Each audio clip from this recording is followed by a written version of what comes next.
Le ralentissement économique de la Chine n'a pas touché que les entreprises, mais a également refaçonné les dynamiques relationnelles. Durant le repas, elles n'ont cessé d'appeler leurs petits copains. Malheureusement pour elles, aucun de ces hommes n'a accepté l'invitation et aucun d'entre eux n'est venu. Je n'ai jamais rencontré un homme aussi indélicat. Si tu n'as pas d'argent, pourquoi m'inviter à dîner? Il était de bonne humeur au début, mais après le repas, il a fait un coup de téléphone. J'ai attendu 2 heures et il n'est jamais revenu. Je l'ai appelé, il n'a pas répondu et m'a même bloqué par la suite. Quel genre de personne fait ça? Une femme mangeait dans un restaurant et a refusé de payer. Et lorsqu'elle fut à court d'arguments, elle s'est mise à se plaindre du repas, pointant tous les défauts de celui-ci et a même revendiqué un dédommagement.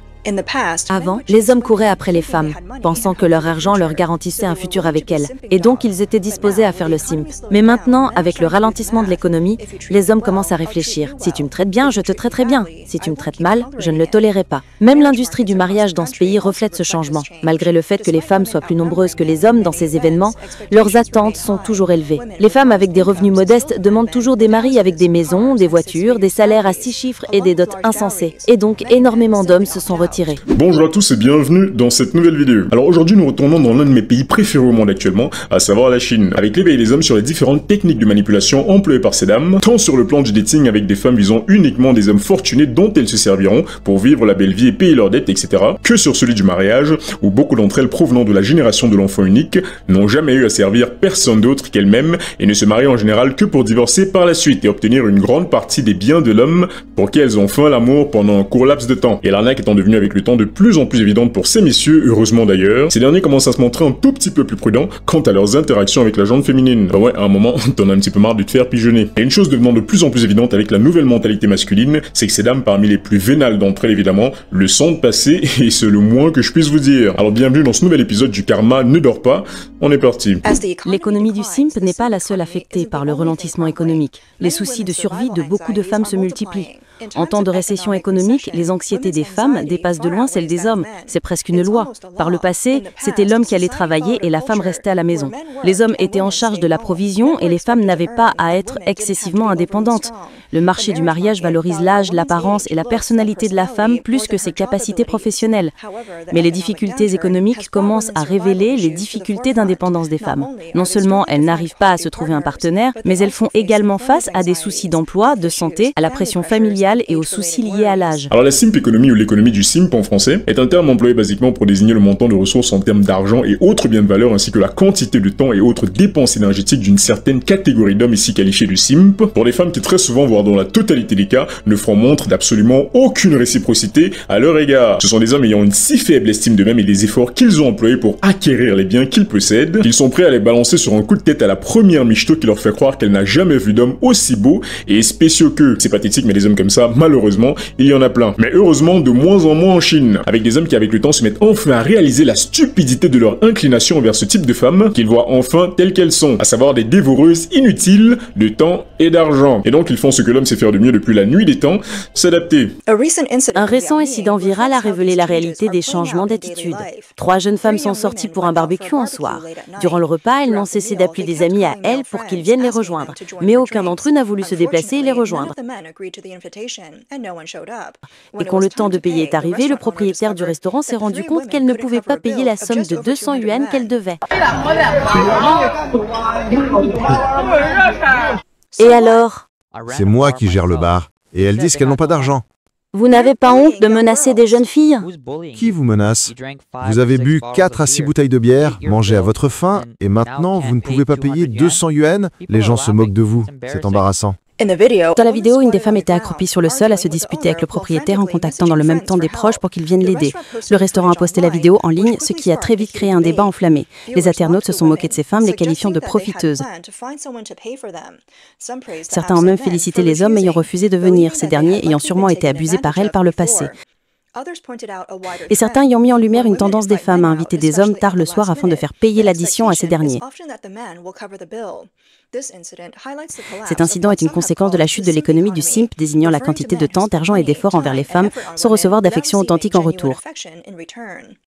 Et ça, c'est exactement la raison pour laquelle personnellement j'encourage tous les mecs que je connais à mieux connaître et à observer la fille avec qui ils envisagent d'être en couple. Ça évite de commettre énormément d'erreurs stupides induites par les hormones. Les mecs que ces filles ont appelés, après je le précise avoir ordonné toute la bouffe et la boisson qu'elles se sont empressées d'ingurgiter avant même que ces messieurs ne confirment leur présence, les connaissent justement du fait qu'ils les fréquentent et sachant qui elles sont, ils ont tout simplement décidé de ne pas se présenter et au vu du résultat, je pense qu'on s'accordera à dire qu'ils ont bien fait. Non mais est-ce que vous imaginez l'ego qu'il faut avoir pour commander à boire et à bouffer et commencer à se régaler avant même de penser à appeler la personne censée se déplacer pour venir payer à ta place? Sérieusement, et encore une fois je le dis sans aucune forme de misogynie, le cerveau féminin, bien qu'étant capable de grandes choses, a un énorme bug à rectifier d'urgence pour le bien de ces dames. Un bug qui étrangement, j'ai l'impression, les pousse à croire que ce qui est mal est bien et inversement. Ces dames, pour une raison qui m'échappe, ne voient absolument aucun inconvénient à faire aux hommes ce qu'elles-mêmes n'accepteraient en aucune circonstance. En voilà un autre d'exemple parmi les centaines à la fois d'égocentrisme féminin et d'adaptation masculine. Écoutez ça.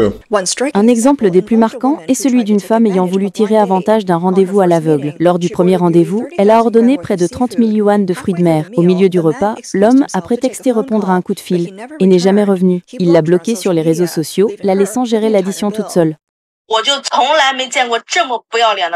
Qu'est-ce que c'est que cet homme? Pourquoi m'inviter à sortir si tu n'as pas d'argent? Hier, cet homme m'a promis de m'emmener dîner.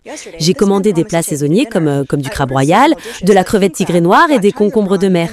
Ensuite, voyant que le menu était bon, j'ai ordonné plus de concombres de mer et j'en ai aussi commandé pour mes amis. J'ai également commandé du crabe royal pour mon frère afin qu'il l'essaye. Il était cool au dîner, mais après le repas, il a prétexté un coup de téléphone. J'ai attendu 2 heures et il n'est jamais revenu. J'ai appelé et il n'a pas répondu et m'a même bloqué sur les réseaux. Quel genre d'homme fait ça? À la fin, j'ai dû payer moi-même la somme de 28 000 yuan. Il a juste complètement disparu, c'est incroyable. La prochaine fois, je ferai plus attention au rendez-vous afin de ne pas tomber sur ce genre d'abruti.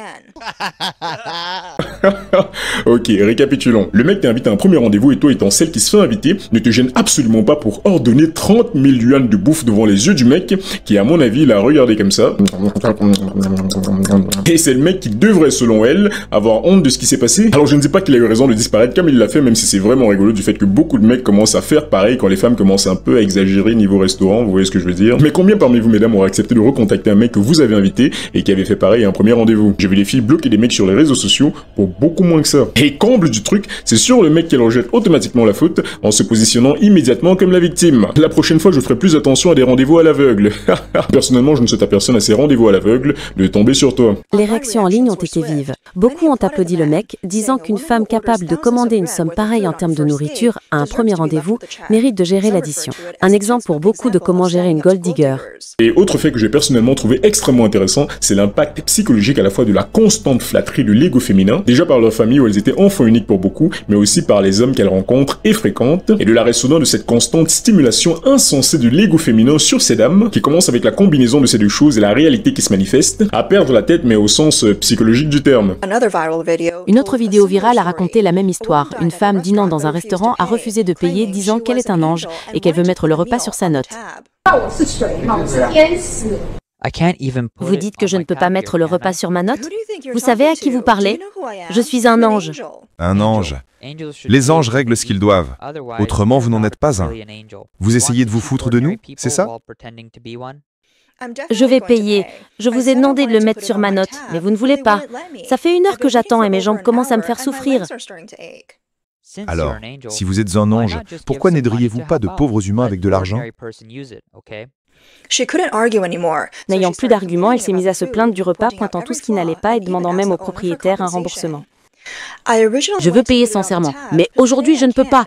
J'ai attendu longtemps et les assiettes sont mauvaises, le canard n'était pas salé et j'ai encore faim. J'ai fait quoi maintenant? Comment allez-vous me dédommager pour ça? Vous dédommager pour ça? Un ange ne raconte pas des choses comme ça. Vous n'êtes pas un ange. L'ange que je suis n'a pas l'argent depuis 2 mois. Ok. Arrêtez de jouer à la folle et payez ce que vous devez. Le propriétaire du restaurant explique qu'à la fin, l'ange est partie sans payer ce qu'elle devait. Alors pour ceux qui se posent la question, ce n'est pas du cinéma, ce n'est pas du chiquet, ce n'est pas une espèce de mise en scène ou un sketch. Cette femme que vous voyez qui refuse de payer l'addition se prend vraiment pour un ange. Merci à tous ces hommes qui lui ont fait croire qu'elle en est un. Alors je sais qu'en voyant ça, beaucoup d'entre vous se mettront à rigoler, mais ma première réaction, je l'avoue, en voyant cette femme, a été d'avoir pitié d'elle. Je ne sais pas pourquoi, mais quand les conséquences des actions des femmes leur retombent dessus de façon si humiliante, je ne peux m'empêcher d'éprouver une certaine forme d'empathique pitié pour elle. Je me suis senti extrêmement mal et très gêné de voir cette femme demander à ce que tout lui soit donné gratuitement, parce que dans sa tête, elle se prend vraiment pour un être divin n'ayant aucunement à contribuer financièrement au bon fonctionnement de la société dans laquelle elle vit. Alors dans une vidéo que j'ai faite il y a quelques temps sur la nouvelle loi sur le divorce en Chine, il a été mentionné que la quantité très souvent exorbitante d'argent donnée à l'ex-femme des poches de l'ex-mari en cas de divorce trouve sa justification du fait que très souvent les femmes laissées à l'abandon sans rien après un divorce deviennent très souvent des fardeaux sociaux similaires à des internés psychiatriques. Du coup je me suis demandé si cette fille était l'ex-femme démunie d'un mec qui l'a laissé tomber sans rien, ou tout simplement une pseudo-princesse parmi des centaines de milliers comme elle, estimant que la société en général et les hommes en particulier lui doivent tout du fait de sa nature féminine et donc selon elle angélique. Autant de questions qui m'ont traversé l'esprit avant que je me mette bien évidemment par la suite à rigoler. Surtout lorsqu'elle a essayé de retourner la situation sur le montage en demandant compensation pour le repas qui lui était servi, critiquant même ce dernier au passage, après l'avoir au préalable goulûment ingurgité. Oui, m'excusez une seconde. Oui, allô? Oui, Dieu? Oui, mon fils. Il faut qu'on parle. Je crois que ça c'est l'équivalent pour les femmes de ces hommes qui font semblant d'aller aux toilettes pour éviter de payer. Retenez la leçon, mesdames, jouez à la folle pourrait vous éviter de payer l'addition. Alors beaucoup bien évidemment se sont moqués d'elle en la traitant de leftover woman, sujet que j'ai déjà abordé dans une autre vidéo, qui est basiquement un terme qualifiant les femmes chinoises toujours célibataires à 30 ans et plus et dont personne ne veut. Ce qui commence d'ailleurs à devenir le cas pour énormément de femmes en Chine au vu de la courbe de plus en plus décroissante du taux de mariage dans ce pays, trouvant principalement son origine contrairement à ce que beaucoup de femmes surtout croient dans les décisions masculines de ne plus courir ce risque insensé, malgré le fait, je le rappelle, que les hommes soient bien plus nombreux que les femmes en Chine. Et si, même malgré ça, la plus grande quantité d'hommes décide de s'éloigner de la plus petite quantité de femmes, c'est qu'il y a vraiment un truc qui pue du côté de la jante féminine. Sans mauvais jeu de mots. La chute de l'économie du simp a révélé des problèmes plus profonds. Des informations du ministère des Affaires civiles en Chine ont révélé que seulement 6,1 millions de couples se sont mariés en 2024, le plus bas depuis 45 ans. La quantité d'hommes récalcitrants au mariage est maintenant 24 fois supérieure à celle des femmes, et ils ont tous les mêmes raisons. Ils ne veulent plus qu'on profite d'eux. Dans la culture chinoise, l'amour a toujours été associé à l'argent, aux cadeaux luxueux, aux rendez-vous coûteux, etc. Et pour beaucoup d'hommes, les coûts excèdent les bénéfices, et les hommes ont cessé de se faire des illusions. Quelqu'un a d'ailleurs posté « On m'a enseigné que si tu étais bon avec une personne, tu pouvais gagner son cœur, mais en réalité, je payais pour une illusion. Avec l'économie qui s'effondre, les hommes deviennent plus prudents. Si tu me traites bien, je te traiterai de même. Si tu me traites mal, je ne l'accepterai pas. » Et l'industrie du mariage commence à le ressentir. Les femmes étant plus nombreuses que les hommes à ce genre d'événement, elles ont toujours ces attentes extraordinaires concernant les hommes. Voitures, maisons, salaires à 6 chiffres et dots surréalistes. Et les hommes disent de plus en plus non. Alors évidemment, avec la chute de l'économie du simp, entraînée en partie par le ralentissement de l'économie chinoise, un mal pour un bien en fait, les conséquences pour ces croqueuses de diamants ne se font pas attendre. Et les tendances toutes plus bizarres les unes que les autres se voient créées par ces mêmes gold diggers par souci de survie. Ces femmes qui se reposent sur les dépenses des hommes rencontrent de gros soucis. Un phénomène appelé épouse de remboursement de dettes est apparu. Des femmes qui proposent à des hommes de devenir leur épouse si ces messieurs remboursent leurs dettes personnelles. Pour tous les hommes célibataires, ceci est une opportunité en or. Ne la ratez pas. Si l'un de vous peut payer mes 260 000 yuan de dette, m'acheter une nouvelle voiture et le nouvel iPhone 16, j'irai avec lui. Premier arrivé, premier servi. Ne manquez pas votre chance. Et là, je me pose vraiment la question de savoir à quel moment ces femmes se sont dit que proposer une chose pareille aux hommes était une bonne idée et pouvait améliorer les choses. Cette approche transactionnelle du mariage non seulement expose les difficultés financières de beaucoup de femmes, mais aussi comment elles essayent de se mettre à l'abri en se servant du mariage pour échapper aux retombées du manque de simp. Cette tendance a déclenché la fureur des réseaux, avec beaucoup demandant aux hommes d'éviter de tomber dans ce piège grossier. Se marier pour effacer des dettes, j'arrive pas à croire qu'elle pensait un truc comme ça. Et d'autres disent « Oui, tu paieras ses dettes et ensuite elle partira ». C'est carrément la même chose qu'avant, sauf que là c'est encore pire vu qu'il s'unit maritalement à toi et se condamne de ce fait à une vie misérable. Et on sait tous désormais ce qui se passe avec le divorce et ces conneries de compensation pour les hommes. Si ça c'est pas une preuve de l'ego surdimensionné, mal placé de la gente féminine moderne, combiné à un aveu implicite que beaucoup d'entre elles ne peuvent en réalité rien apporter à un homme et ne se soucieront jamais que d'elles-mêmes, je ne vois pas ce qu'il est. Tu rembourses mes dettes et je t'épouse. Eh ben, c'est prometteur. Et les hommes étant de moins en moins disposés à se faire arnaquer par ces nécessiteuses, le ressenti économique est conséquent non seulement seulement chez ces arnaqueuses, mais également chez ces compagnies et autres business qui ont jusqu'ici fait leurs chiffres sur la vénalité de ces femmes et sur la crédulité des hommes. Les hommes ne veulent plus être des simps et cela cause la chute de l'économie de la gold digger. Et les effets sont visibles à plusieurs niveaux. Déjà, le secteur des biens de luxe. Selon un rapport d'un cabinet de conseil en Chine, la vente des biens de luxe a chuté de 18 à 20% en 2024. Beaucoup de femmes sans revenus stables se mettent à revendre leurs biens de luxe pour pouvoir joindre les deux bouts. Et ce marché s'agrandit de plus en plus avec les gold diggers représentant la grande majorité des revendeuses. Ensuite, le secteur des repas chers et luxueux. Avant, ces gold diggers aimaient rester chez elles, se mettre du maquillage, prendre du thé, poster des photos de dîners luxueux et discuter des hommes qu'elles arrivent à emballer avec leurs amis. Mais depuis 2023, ce secteur dans de grandes villes comme Beijing, Shanghai, Shenzhen, Guangzhou ne produit plus que 4% de ses revenus comparé aux années précédentes. Même des marques ultra connues sont en difficulté. Ensuite, nous aurons les biens de consommation personnelle.